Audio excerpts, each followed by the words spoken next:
최근 S25 엣지의 발표 행사가 진행되었는데요. 발표된 내용을 보면 기존에 공개된 디자인과 큰 차이는 없었습니다. 물론 새로운 시리즈인 만큼 기존 S25 시리즈와 다른 부분이 있는데요.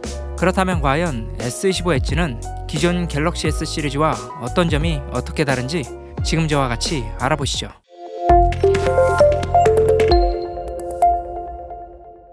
안녕하세요, TMI입니다.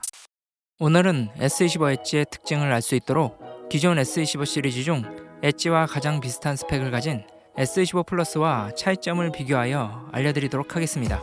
먼저 디자인을 살펴보죠. S25 엣지의 전체적인 디자인은 S25 플러스와 비슷하지만 카메라 부분의 디자인은 좀 다른데요. 기존 S25 플러스는 카메라 섬이 없이 카메라 링만 있으나 S25 엣지는 마치 폴드6처럼 카메라 섬이 있습니다. 폴드6나 S25 엣지는 외관의 두께가 얇아져서 카메라가 많이 튀어나오는 구조인데요.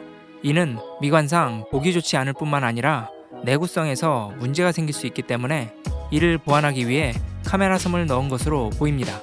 이번엔 두께와 무게 그리고 화면 크기까지 알아보죠.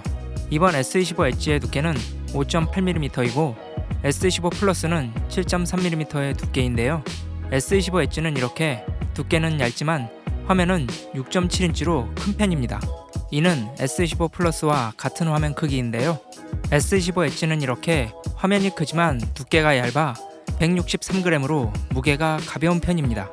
반면 S25 플러스는 190g의 무게로 S25 엣지보다 좀 더 무거운데요. 따라서 큰 화면에 가벼운 스마트폰을 원하셨던 분들에겐 S25 엣지는 아주 좋은 선택이라고 볼 수 있겠습니다. 이번엔 보호 유리의 종류입니다. 이번 S25 엣지는 전면 보호 유리에 고릴라 글래스 세라믹 2가 탑재되고 S25 플러스는 고릴라 글래스 빅터스 2가 탑재되었는데요. 사실 고릴라 글래스 빅터스 2는 S23에 처음 도입된 제품으로 올해 출시된 고릴라 글래스 세라믹 2에 비해 오래된 제품입니다. 이번 고릴라 글래스 세라믹 2는 새로운 유리 세라믹 소재를 적용하여 낙하에 의한 충격이 기존의 보호 유리보다 훨씬 강해졌는데요. 기존 제품은 아스팔트에 낙하하였을 때 파손이 쉽게 일어났으나 이번 세라믹 제품은 내구성이 훨씬 강해진 것으로 알려져 있습니다. 따라서 스마트폰을 잘 떨어뜨리는 분이라면 S25 엣지를 선택하시는 게 좋을 것 같습니다. 이번엔 티타늄 프레임을 알아보죠. 이번 S25 엣지의 테두리, 즉 프레임에는 기존 S25 울트라에 적용되었던 티타늄이 적용될 예정인데요. 이 티타늄 소재는 S25 플러스에 적용된 아머 알루미늄보다 외부 충격에 강하고 더 고급스러운 느낌을 줍니다.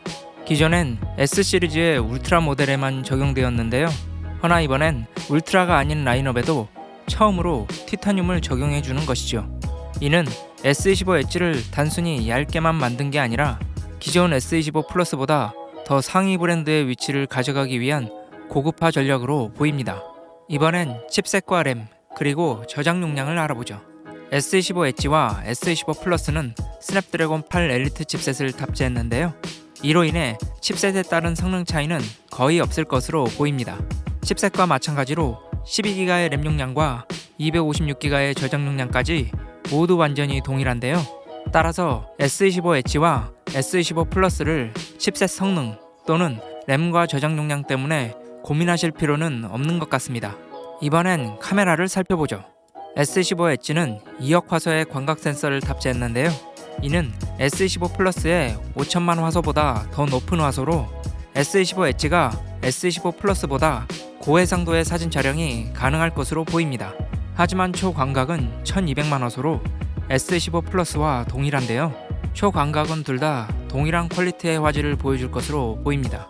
또한 S25 엣지는 S25 플러스와 다르게 광각과 초광각만 있는 듀얼 카메라로 망원 카메라가 필요하신 분들은 S25 플러스를 선택하시는 게 좋을 것 같습니다. 허나 S25 엣지의 광각 센서가 성능이 매우 뛰어나기 때문에 일상생활에서 사용하기엔 아주 좋다고 볼 수 있겠습니다. 이번엔 배터리 용량을 알아보죠. S25 엣지의 배터리 용량은 3900mAh인데요. 이는 S25 플러스의 배터리 용량이 4900mAh인 것에 비해 다소 아쉬울 수 있겠습니다. 허나 7.3mm의 두께인 S25 플러스에 비해 1.5mm의 두께가 줄어든 S25 엣지는 두께에 비해 배터리 용량이 크게 줄었다고 보긴 힘들 것 같습니다. 마지막으로 가격을 알아보죠. 이번 S25 엣지의 가격은 149만 6천원으로 기존 S25 플러스의 135만 3천원보단 다소 비싼데요. S25 엣지는 두께를 위해 몇 가지 희생된 부분도 있지만 대신 S25 플러스보다 광각 카메라가 좋기 때문에 마냥 나쁘다고 볼 수만은 없을 것 같습니다. 지금까지 S25 엣지와 S25 플러스를 비교해 보았는데요. S25 엣지는 S25 플러스와 비슷한 포지션 같지만 타겟층은 조금 다른데요. S25 플러스는 큰 화면에 적당한 스펙과 카메라 성능을 원하는 분들이 타겟이라면 S25 엣지는 매우 얇고 가벼운 무게와 카메라는 광각만 원하시는 분들에게 그 타겟층이 설정되었다고 볼 수 있습니다. 앞서 여러가지 설명을 드린 만큼 복잡할 수 있는데요. 좀 더 알기 쉽도록 정리를 해드리도록 하겠습니다. 5가지 정리된 내용이 자신과 맞다면 S25 엣지를 선택하시고 이와 반대되는 내용이라면 S25 플러스를 선택하시면 될 것 같습니다. 오늘 영상은 여기까지입니다. 도움이 되셨다면 좋아요와 구독 그리고 댓글까지 부탁드립니다. 행복한 하루 되세요.